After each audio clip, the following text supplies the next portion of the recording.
नमस्कार, मी प्रिया काळे. तरुण भारतच्या न्यूज बुलेटिनमध्ये आपल्या सर्वांचं स्वागत. आता पाहूया ठळक घडामोडी. लोकसभा निवडणुकीच्या चौथ्या टप्प्यासाठी आज 13 मे रोजी मतदान करण्यात आले. एकूण 9 राज्ये आणि 1 केंद्रशासित प्रदेशातील 96 जागांसाठी एकूण 1717 उमेदवार रिंगणात होते. विधानसभेच्या जागांसाठीही काही ठिकाणी आज मतदान करण्यात आले. आंध्र प्रदेशच्या सर्व 25 जागा, तेलंगणाच्या एकूण 17, उत्तर प्रदेशच्या 13, महाराष्ट्राच्या 11, मध्य प्रदेश आणि पश्चिम बंगालच्या 8, छत्तीसगडच्या 5, झारखंड आणि ओडिशाच्या 4 जागा आणि जम्मू काश्मीरमधील 1 जागेचा समावेश आहे. त्याचवेळी आंध्र प्रदेशातील एकूण 175 विधानसभा जागांवर आणि ओडिशातील 28 विधानसभेच्या जागांवर मतदान करण्यात आले.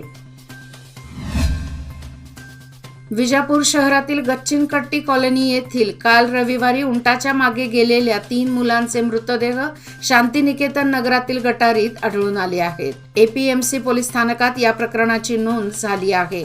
काल ही मुले बेपत्ता झाल्याची बातमी समोर आली होती. उन्हाळी सुट्ट्यांना सुरुवात झाल्याने परगावी जाणाऱ्यांची संख्या वाढली आहे. यामुळे बेळगाव रेल्वे स्थानकावर ॲडव्हान्स बुकिंग करण्यासाठी प्रवाशांच्या रांगा लागत आहेत. रेल्वे स्थानकावरील बुकिंग काउंटरवर सोमवारी प्रवाशांची गर्दी झालेली दिसून आली. बेंगळूर, पुणे, मुंबई, हैदराबाद, तिरुपती, अहमदाबाद यासह अयोध्या या शहरांना जाण्यासाठीचे बुकिंग फुल झाले आहे.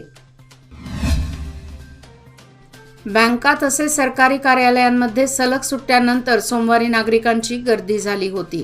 सलग 3 दिवस सुट्टी असल्याने व्यवहार ठप्प झाले होते. सोमवारी सकाळी कार्यालय उघडल्यापासून नागरिकांची तुफान गर्दी दिसून आली.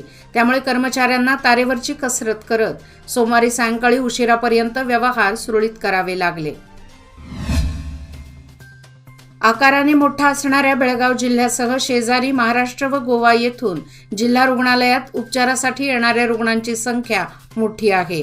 त्यामुळे गोरगरिबांना सुविधा उपलब्ध करून देण्याच्या उद्देशाने प्रधानमंत्री आयुष्यमान भारत अभियानांतर्गत केंद्र सरकारकडून जिल्हा रुग्णालयात 50 खाटांचे अतिदक्षता विभाग सुरू करण्याची मंजुरी देण्यात आली असून लवकरच सदर सेवा नागरिकांना उपलब्ध करून दिली जाणार आहे. यासाठी केंद्र सरकारकडून 16,63,00,000 निधी मंजूर करण्यात आला आहे. समादेवी गल्ली, यंदेखूट, खडे बाजार या परिसरातील वाहतूक कोंडी नित्याचीच ठरत आहे. बेशिस्तपणे वाहनांचे करण्यात आलेले पार्किंग, त्यात वाहन चालकांचा मनमानीपणा यामुळे सोमवारी समादेवी गल्ली येथे प्रचंड वाहतूक कोंडी झाली होती. वाहतूक कोंडीवेळी 2 रहदारी पोलीस हजर होते, परंतु वाहनांची संख्या पाहता ते देखील हतबल झाले. त्यामुळे या वाहतूक कोंडीवर कायमस्वरूपी उपाययोजना करण्याची मागणी होत आहे. वळिवाच्या पावसाने मागील 2 दिवसात बेळगाव शहरासह उपनगराला दणका दिला. जोरदार वाऱ्यामुळे बऱ्याच ठिकाणी झाडे व त्यांच्या फांद्या कोसळून विद्युत वाहिन्यांचे नुकसान झाले आहे. पावसाळ्यापूर्वी शहरातील धोकादायक झाडे व त्यांच्या फांद्या तोडणे याकडे वनविभागाचे पुरते दुर्लक्ष झाले आहे. नागरिकांनी निवेदन देऊन देखील झाडाच्या फांद्या तोडण्याकडे वनविभागाने असमर्थता दाखवली. हेस्कॉमने अनेक वेळा पत्र लिहून देखील वनविभागाने कोणतीच कार्यवाही केली नसल्याने याचा फटका सर्वसामान्य ग्राहकांना बसत आहे. राज्यामध्ये काँग्रेस सरकार आपल्या 5 वर्षाचा कार्यकाळ पूर्ण करणार आहे, असे सार्वजनिक बांधकाम व बेळगाव जिल्हा पालकमंत्री सतीश जारकीहोळी म्हणाले. ते आज बेंगळूर येथे पत्रकारांशी बोलत होते. महाराष्ट्राचे मुख्यमंत्री एकनाथ शिंदे यांना वाक स्वातंत्र्य असून ते आपले विधान करत आहेत. मात्र यामुळे राज्यातील काँग्रेस सरकार पतन होत नाही, असे ते म्हणाले.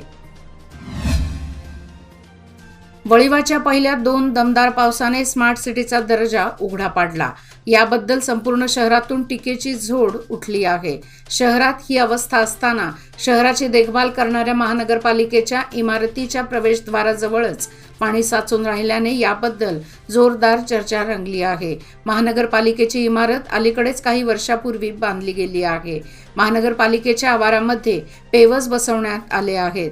मात्र हे बसवताना पाण्याचा निचरा होईल याची काळजीच घेतली नाही. प्रवेशद्वाराला लागूनच डाव्या बाजूने पार्किंग वाहने करणे तसेच ये जा करणाऱ्यांसाठी लहान रस्ता आहे. त्या रस्त्यावर पेवर्स बसवण्यात आले, मात्र त्या ठिकाणी पाणी साचून राहत आहे. याचबरोबर त्या पेवर्सवर मातीचा गाळ साचून राहिला आहे. त्यामुळे वाहने देखील घसरत आहेत. रविवारी सायंकाळी झालेल्या जोरदार वाऱ्यासह मुसळधार पावसामुळे विद्युत खांबावरील विद्युत तार तुटून खाली पडली होती. त्या तारेला गायीचा स्पर्श झाल्याने तिचा मृत्यू झाल्याची घटना घडली.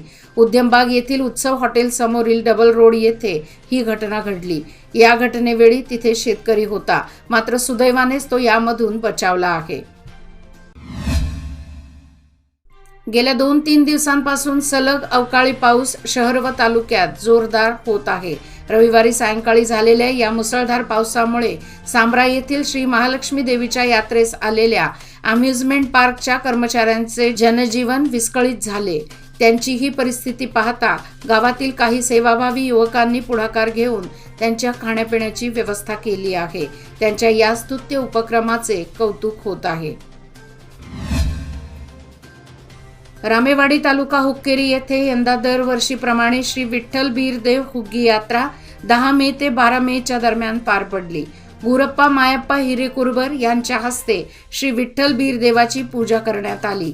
जागरण, जन्मोत्सव तसेच विधी, धार्मिक कार्यक्रम आदी कार्यक्रम संपन्न झाले. यावेळी आयोजित हुग्गी प्रसादाचा हजारो भाविकांनी लाभ घेतला. यात्रोत्सवानिमित्त आयोजित घोडागाडी शर्यतीला उत्स्फूर्त प्रतिसाद मिळाला. खडकलाट आणि परिसरात गेल्या 3 ते 4 दिवसांपासून ढगाळ वातावरण आणि विजेचा कडकडाट होत आहे. पण या पावसाने हुलकावणी दिली असल्याने शेतकरी वर्गातून चिंता व्यक्त करण्यात येत आहे. गेल्या 4 दिवसांपासून परिसरात अनेक ठिकाणी पाऊस होत आहे. पण खडकलाट परिसरात 1 दिवस वगळता इतर 4 दिवसांपासून ढगाळ वातावरण, सायंकाळच्या वेळी विजेचा कडकडाट आणि वादळी वारे वाहत आहे. स्वच्छ व सुंदर संकेश्वर करण्यासाठी विविध संघटनांनी व नगर परिषदेने मोठ्या प्रमाणात स्वच्छतेची मोहीम राबवली आहे. पण खऱ्या अर्थाने स्वच्छतेचा उद्देश साध्य करण्यासाठी घराघरातून प्रयत्न केले जात नसल्याने हिरण्यकेशी नदीपात्रात मोठ्या प्रमाणात प्लास्टिकसह घन कचऱ्याचे साम्राज्य निर्माण झाले आहे. ही समस्या मानवनिर्मित प्रदूषणच आहे, अशी नाराजी सामाजिक कार्यकर्त्यातून व्यक्त केली जात आहे. प्रत्येकाने आपला परिसर स्वच्छ ठेवण्यासाठी प्रयत्न केला पाहिजे, असे आवाहन सामाजिक कार्यकर्त्यांनी केले आहे. विजापूर शहरातील पिण्याच्या पाण्याची समस्या सोडवण्यासाठी उद्योग, पायाभूत सुविधा विकास मंत्री तथा जिल्हा प्रभारी R.B. पाटील यांच्या प्रयत्नांना यश आले आहे. सध्या तीव्र दुष्काळ पडल्याने पाणी टंचाईचे संकट निर्माण झाले आहे. अशा परिस्थितीत भुटनाळ येथील तलावास पाणी सोडण्यात आले आहे. त्यामुळे नागरिकातून समाधान व्यक्त होत आहे. याचबरोबर आजचे बातमीपत्र इथेच संपले. अधिक माहिती आणि ताज्या घडामोडी करता पाहत रहा तरुण भारत न्यूज चॅनल. तसेच आमच्या चॅनलला लाईक, शेअर आणि सबस्क्राईब करायला विसरू नका. आणि विश्वासार्ह बातम्यासाठी दररोज वाचा दैनिक तरुण भारत. धन्यवाद.